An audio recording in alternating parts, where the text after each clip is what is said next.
লাহোৱালৰ খাগৰি মাইজানৰ কৃষকে বন্তি জ্বলাই জল দেৱতাক আৰাধনা। কৃত্ৰিম বানত ক্ষতি সাধন শ বিঘা শালি ধানৰ খেতি পথাৰ। লাহোৱালৰ বিভিন্ন অঞ্চলত আহাৰমহীয়া কৃত্ৰিম বানত শ কৃষক পৰিয়ালৰ শালি ধানৰ খেতি পথাৰ নষ্ট হোৱা পৰিলক্ষিত হৈছে। এইসকল দুখত ভাগি পৰা কৃষকৰ দৃশ্যলৈ মন কৰক। হাড়ক পানী কৰি কপাল ঘাম মাটি পেলাই এইসকল কৃষকে ৰোপণ কৰিছিল জেঠ মাহত শালি ধানৰ কঠীয়া। কিন্তু আহাৰমহীয়া নেৰানেপেৰা বৰষুণৰ ফলত উদ্ভৱ হোৱা কৃত্ৰিম বানত তছনছ কৰি দিলে কৃষকৰ আশাৰ সপোন। এতিয়া দিক বিদিক হেৰুওৱা লাহোৱালৰ খাগৰি মাইজানৰ গাঁৱৰ কৃষকসকলে এইদৰে চাকি বন্তি জ্বলাই জল দেৱতাক আৰাধনা কৰিছে। মূৰে কপালে হাত দি দুৰ্যোগত ভোগা লাহোৱালৰ খাগৰি মাইজান গাঁৱৰ এইসকল কৃষকে চৰকাৰৰ পৰা সহায়ৰ হাত বিচাৰিছে। অন্যহাতেদি লাহোৱালৰ খাগৰি মাইজান গাঁৱৰ শ শালি বিঘাৰ খেতি নষ্ট হোৱাৰ পাছত জিলা প্ৰশাসনৰ লগতে কৃষি বিভাগে বুজ নোলোৱাত তীব্ৰ প্ৰতিক্ৰিয়াৰ সৃষ্টি হৈছে। বানপানী হোৱাৰ ফলত আমাৰ ধান যি আছিলে আমি 15 দিন আগতে খেতি পথাৰ ধান ৰুই শেষ কৰিছিলোঁ। বানপানী সেই আমাৰ বৰ্তমান খেতি কোনো চিনচকৰ নাইকিয়া হ'ল। এডালো ধান নাই, বৰ্তমান আমাৰ গাঁৱৰ কঠীয়া নাই। আমি এই খেতিৰ যোগেদি আমাৰ নিজৰ যি আমি দুখীয়া পৰিয়াল, সেই পৰিয়ালটি আমি পোহপাল দি আছিলোঁ। আমাৰ স্কুলৰ পৰা আৰম্ভ কৰি ল'ৰা ছোৱালী যিমানখিনি আছিলে, ধান 2টা চাউল বিক্ৰী কৰি হ'লেও আমাৰ ল'ৰা ছোৱালীবিলাক আমি পঢ়া শুনাৰ দিশত আগবঢ়াই নিছিলোঁ। সেই অনুপাতে আজি আমাৰ যি খেতি শেষ হৈ গৈছে, সেই শেষ হোৱাৰ উপলক্ষে আমি আজি সমূহ ৰাইজ গোট খাই ইয়াত আমি ভগৱানক উদ্দেশ্যি জল দেৱতাক আমি এটি সেৱাৰে আমি এগছি বন্তি জ্বলাই আৰু ধূপ জ্বলাই আমি জল দেৱতাক আমি সকলোৱে প্ৰাৰ্থনা কৰিছোঁ, ইমানৰ পৰা যেন আমাৰ জল দেৱতাই আমাৰ ওপৰত সুপ্ৰসন্ন হৈ আমাৰ পানী শুকুৱাই আমাক খেতি কৰিবৰ কাৰণে সুবিধাকৰণ কৰি দিয়ে। সুবিধাকৰণ কৰি দিবলৈ হ'লেও আমাৰ বৰ্তমান কাৰো ঘৰত কঠীয়াৰ এতিয়া ব্যৱস্থা নাই, কঠীয়া পাৰিবলৈ সময়ো নাই।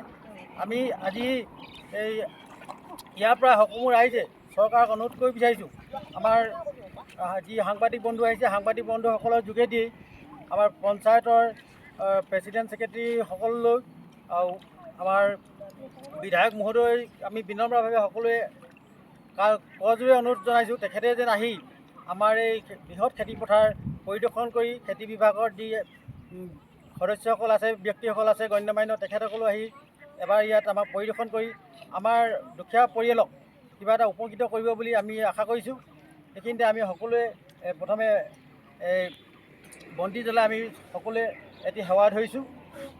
মই এইটোৱে ক'ম, আজি আমাৰ ইয়াত মানে আমি নাই কমেও 70-80 ঘৰমান মানুহে 80 বিঘামান মাটি আজি 15 দিন ধৰি আমাৰ ৰোৱা হৈছিলে।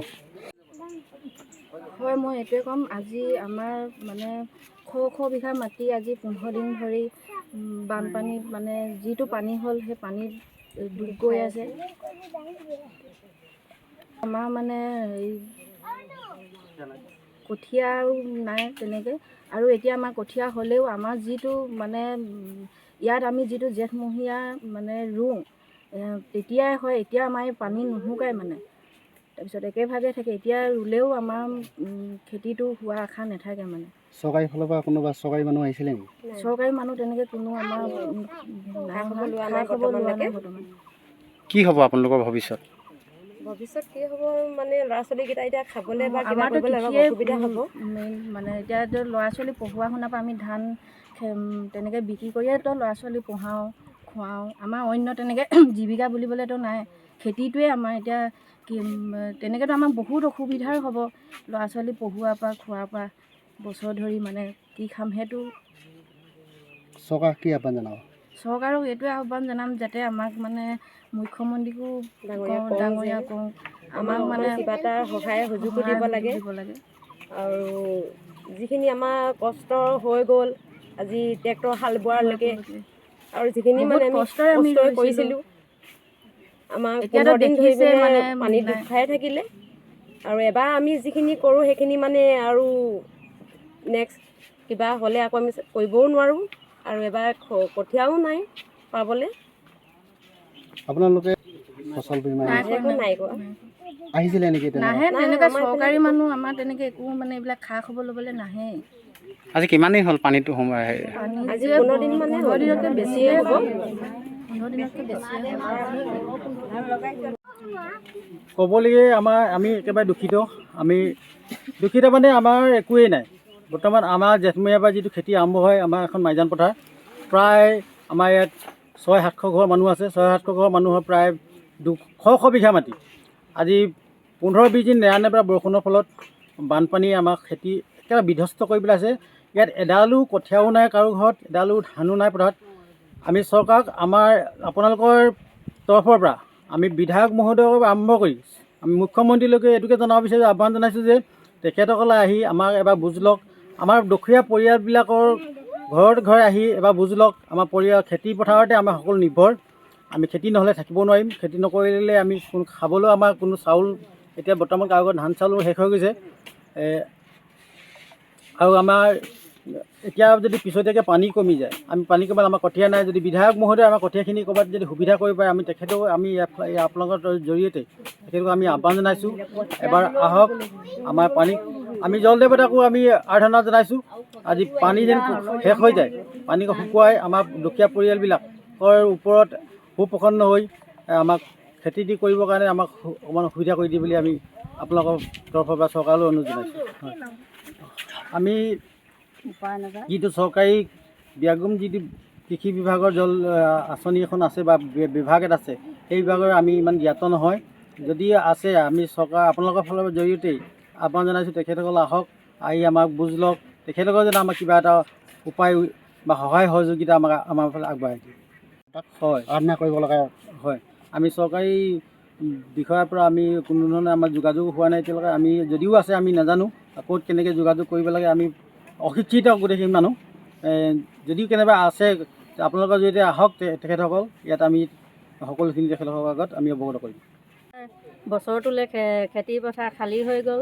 আজি ঘৰ বিঘা ধৰি মাটি পানীয়ে ধ্বংস কৰি নিলে। আমাক চৰকাৰৰ পৰা কোনো সাহাৰ্য দিয়া নাই, কোনো চাবলৈ অহা নাই। আনজি নাই, চৰকাৰী গাঁওবোৰেও আমাৰ বানপানী চোৱাহি নাই। চোতাললৈকেও হৈছিলে, আমি কাৰো পৰা একো ব্যৱস্থা পোৱা নাই। এতিয়া সেই খেতি পথাৰ কাৰণেই যদি চৰকাৰে কিবা এটি ব্যৱস্থা দিব পাৰে। কি কৰিবা, আমাৰ খাগৈ মাজনতে খেতি বা খাগৈ মাজনৰ বাসিন্দা নহয় মানে সকলো ৰাইজৰ এতিয়া এনেকুৱা গতি হ'ল। বানপানী আহি আমিতো ভবাই নাছিলোঁ।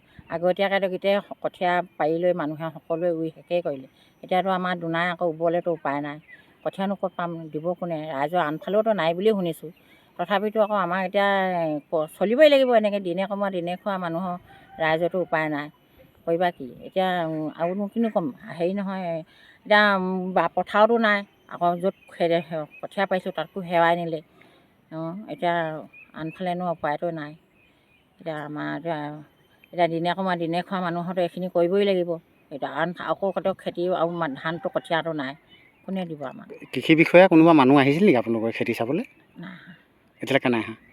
কিবা সহায় সাহাৰ্য পাইছে নেকি? সহায় সাহাৰ্য আমি নাই পোৱা একো। আজিলৈকে একোৱেই পোৱা নাই।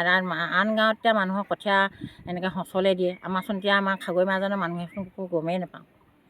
এতিয়া কৰিম কি? এতিয়া কোনোবাই ক'ব লাগিব যে কঠীয়া দিছে ক'ৰবাত আনিবগৈ যাবা বুলি।